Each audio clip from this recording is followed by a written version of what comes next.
UDF Mattannur municipal committee സായാഹ്ന ധർണ സംഘടിപ്പിച്ചു. KPCC അംഗം TO മോഹനൻ ഉദ്ഘാടനം ചെയ്തു. വർഷങ്ങളായി CPM ഭരിക്കുന്ന മട്ടന്നൂരിൽ വികസന മുരടിപ്പാണെന്നും PR പ്രചരണത്തിലൂടെ ചില നേട്ടങ്ങൾ ഉയർത്തി കാണിക്കുകയാണെന്നും അദ്ദേഹം പറഞ്ഞു.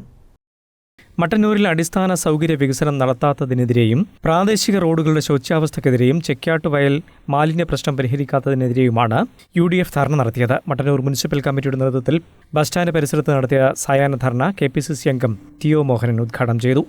ഒരുപാട് വർഷക്കാലം ഭരണം നടത്തുമ്പോൾ ആ ഭരണത്തിനകത്ത് നാടിനകത്ത് എന്തെങ്കിലും മാറ്റം ഉണ്ടാക്കുക എന്നത് ഭരണാധികാരികളുടെ ഉത്തരവാദിത്തമാണ്.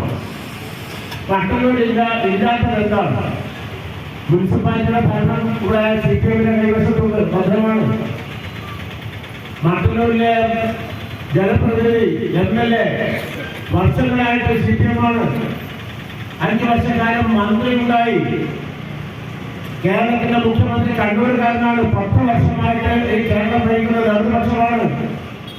ഇതെല്ലാം കൈവശമുണ്ടായിട്ടും മറ്റുള്ളവർക്ക് ഒരു മാറ്റമില്ല, ജനങ്ങളുടെ ദുരിതത്തിനൊരു പരിഹാരം ഉണ്ടാകുന്നില്ല എന്ന് വന്നാൽ ജനങ്ങളെ സംബന്ധിച്ചിടത്തോളം എന്താണ് ചെയ്യാൻ വേണ്ടി പറ്റുക?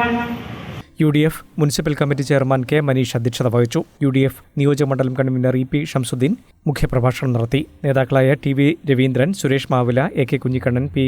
വിജിത് കുമാർ, M. ദാമോദരൻ, KV ജയചന്ദ്രൻ തുടങ്ങിയവർ സംസാരിച്ചു. News bureau, Mattannur.